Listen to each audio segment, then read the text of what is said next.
SG Consultancy Services. Study MBBS in Russia, Philippines, Uzbekistan. So నేనంటున్నా అన్నెసెసరీగా over stress burden అనేది తగ్గించుకోవడానికి ఒక ప్రక్రియ ఉంది. తగ్గించుకోవాలని అందరికీ తెలుసు, మీకు అందరికీ తెలుసు, వీడియో చూస్తున్న వాళ్ళందరూ అనుకుంటా తగ్గించుకోవాలండి. తగ్గించుకోవాలి. ఎట్లా తగ్గించుకోవాలి? ఫస్ట్ పాయింట్ అది తెలియదు ఎవరికి. నేనే అయితే ఏమంటా తెలుసా సార్, మీరు బాగానే చెప్తారు సార్, మా ప్లేస్లో ఉంటే అర్థమవుతుంది. ఎలా సార్ అసలు ఆలోచన ఎలా తీసేస్తాము కదా? కరెక్ట్ కదా? నేనేమంటున్నా, దాన్ని బ్రాడ్ టాపిక్గా చూసినప్పుడు అది పాసిబిలిటీ కాదు. దీన్ని డివైడ్ చేద్దాం మనం. ఓకే సార్, ఎలిమెంట్స్గా డివైడ్ చేసుకుందాం. నేను అందరికీ మీకు చెప్పేది అదే. దీని మీద నేను కంటిన్యూస్ వీడియోస్ లేడీస్ కోసం రిలీజ్ చేయడానికి రెడీ ఉన్నాను. యాక్చువల్లీ చెప్తున్నాను జోక్ కాదు, ఎందుకంటే నేను అదే అంటున్నా, మనము ఒకరి నుంచి లాభం పొందినాం అనుకోండి, మనం మళ్ళీ వాళ్ళకి లాభం ఇవ్వాలి, రిటర్న్ ఇవ్వాలి ఈ జన్మలనే. అదే రుణం తీర్చుకోవాలి. నేను రుణం తీర్చుకోవాలి. దీని మీద కంపల్సరీ నేను వీడియోస్ చేయాలని డిసైడెడ్ ఉన్నాను. మీరు అన్ని వీడియోస్ని జాగ్రత్తగా చూస్తూ, వ్యూస్ కోసం కాదండి, నాకు 100 వ్యూస్ వచ్చినా చాలు, అందులో 10 మంది బాగుపడితే చాలు. నాకు వ్యూస్ వద్దు, నాకు ఐఎమ్ సెటిల్డ్. నేను చెప్తున్నా కదా, వీడియోస్ అవసరం లేకుండానే నేను బయట ఫేమస్ ట్రైనర్. ఇప్పుడైతే ముందంటే అవసరం ఉండే, ఇప్పుడు లేవు. నేనేమంటున్నా, మీకు వ్యూస్ కోసం అనట్లేదు, బట్ దేన్ని ఎట్లా చూడాలి, డివైడ్ ఎట్లా చేయాలి, వాట్ ఈస్ ద అప్రోచ్ ఎట్లా ఉండాలనేది అర్థం చేసుకున్నాం. ఫస్ట్ పాయింట్ మిమ్మల్ని అందరినీ నేను అడిగేది ఏంటి, అడగడం కాకుండా ముందే చెప్తున్నాను, మీరు స్ట్రెస్ ఎక్కడెక్కడ అవుతుంది అనేది గమనించండి. ఫస్ట్ మొట్టమొదటి నేను చెప్తా, కొన్ని నేనే చెప్తాను. ఫస్ట్ పాయింట్, మీ అందరి స్ట్రెస్ పిల్లలను స్కూల్కు రెడీ చేయడంలో ఉంటుంది. విపరీతమైన స్ట్రెస్. 9కు బస్సు వస్తుంది కదా, డైలీ టెన్షనే. మీకు ఎట్లా తెలుసా, కార్గిల్లో వాడు యుద్ధం చేస్తున్నంత సీరియస్ ఉంటుంది. 9 o'clock బస్ ఎక్కకపోతే ఏమవుతుంది వాడు? నా క్వశ్చన్ మిమ్మల్ని ఏం అడుగుతున్నా, ఎన్ని రోజులు 9 o'clock or 8 o'clock వాడు బస్సు ఎక్కకుండా మిస్ అయింది చెప్పండి నాకు. అసలు మిస్ అయ్యాలే మన బతుకులల్లా. మరి ఎందుకు స్ట్రెస్ ఫీల్ అవుతారు గంతగానం? అంటే లేదు, అరే ఒకరోజు మిస్ కానివ్వండి, అయితే ఏమవుతుంది, మీ హస్బెండ్ డ్రాప్ చేయాలి వాడిని కదా. హస్బెండ్ డ్రాప్ చేసి 4 సార్లు చేసిన అనుకో, ఏమవుతుంది రెస్పాన్సిబిలిటీ? ఆయన కూడా కొంతనన్నా తీసుకుంటాడా? ఇప్పుడు హస్బెండ్ పండుకున్నాడు ఇట్లా, ఈమె వరుతుంటుంది, లేరా లేరా లేరా, లేవు లేవు, స్నానం చేయి స్నానం చేయి స్నానం చేయి. ఎంత బీపీ అంటే ఇక మాకు కూడా బీపీ వస్తుంది పని వాళ్ళందరికీ. ఇప్పుడు స్ట్రెస్ తగ్గుతలేదంటే వాడు స్కూల్కి పోవుడు ఎంత 3rd class వాడు, 4th class వాడు, 2nd class, ఆఫ్టర్ ఆల్ గింత చిన్న పిల్లాడు. వారంలో ఒక 2 రోజులు ఫర్ ఎగ్జాంపుల్ స్కూల్కి పోవట్లేదు అనుకుందాం, ఏమవుతుందండి? ఐఏఎస్ మిస్ అవుతాడా నీ కొడుకు? దీనికి ఎంత పెంచేసిరు తెలుసా? పోనీ కదా, ఇంకొక మెథడ్ చెప్తా సార్, అట్లా కాదు, స్కూల్ కంపల్సరీ పోవాలి ఎవ్రీడే, కరెక్ట్ కదా, నేను కూడా ఒప్పుకుంటా. మీకు ఇంకోటి చెప్తున్నా, 8 o'clock బస్ ఎక్కాల్సిన వాడిని 7 o'clock లేపుతున్నాం కదా, 6:30కి లేపుదాం. నువ్వు కూడా లే, ముందే ½ an hour ముందుకు జరుపు కదా, లొలిపోయింది. అట్లుండదు మళ్ళీ, అమ్మో నాకు రెస్ట్ కావాలి, రెస్ట్ కావాలి, టెన్షన్ ఉండొద్దు. 2 కుదిరేయండి, 2 అసలే కుదిరే. ఇంకొకటి నేనేమంటా, ప్రతి ప్రాబ్లంకు మీరు ప్రాబ్లం గమనించాలి ఫస్ట్. తప్పది, లేడీస్ అందరికీ రిక్వెస్ట్ చేసేది నేను, మీరు ప్రాబ్లమ్ని గమనించి దానికి సొల్యూషన్ మీరు క్రియేట్ చేయాలి. నేను అంట సొల్యూషన్ క్రియేషన్ ఎన్ని రకాలుగా చేయొచ్చు. టైంకి పిల్లల్ని పంపాలి, మీరు షేర్ చేయండి. హస్బెండ్ మ్యాండేట్గా లేపి నువ్వు ఈ పని చేయని చెప్పాలి.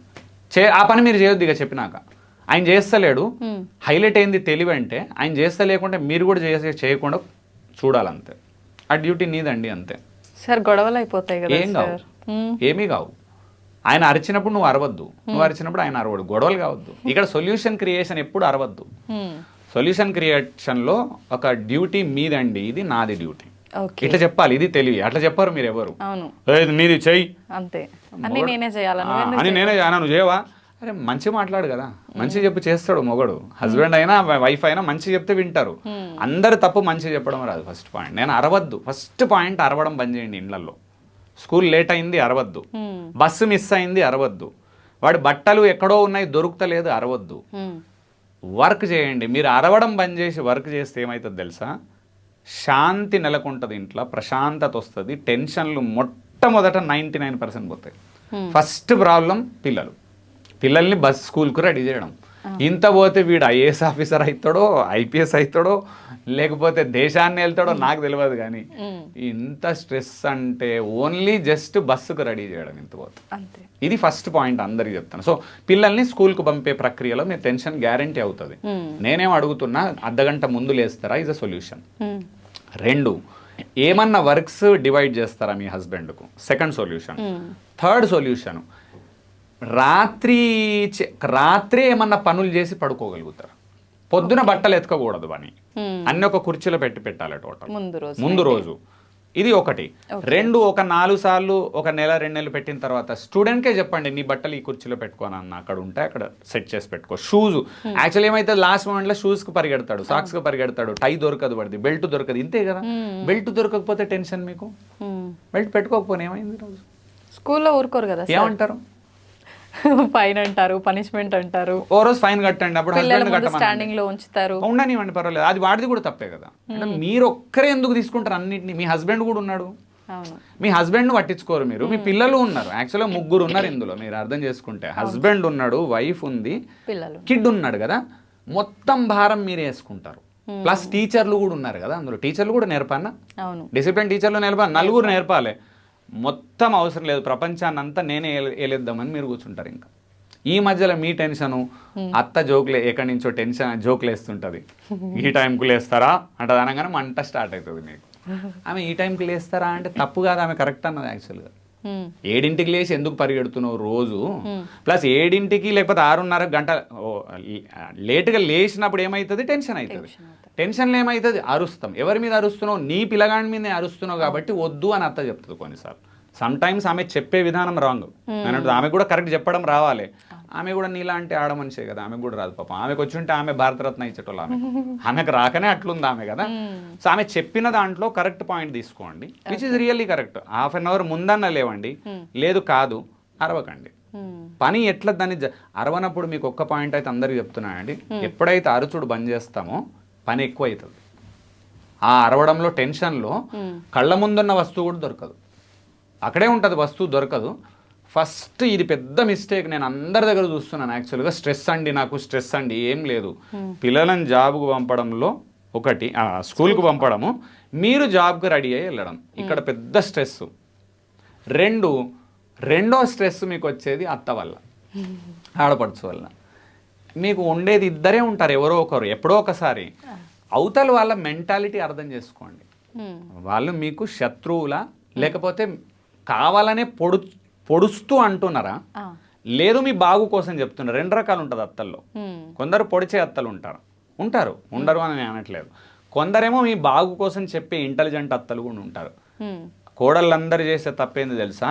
ఇద్దరిని తప్పు అంటారు మీరు, రాంగ్. అది నో, నేను అది యాక్సెప్ట్ చేయను. పొడిచే అత్తలు ఉంటారు, కావాలని పొడుస్తుంటారు, వాళ్ళు రాంగ్ పీపుల్.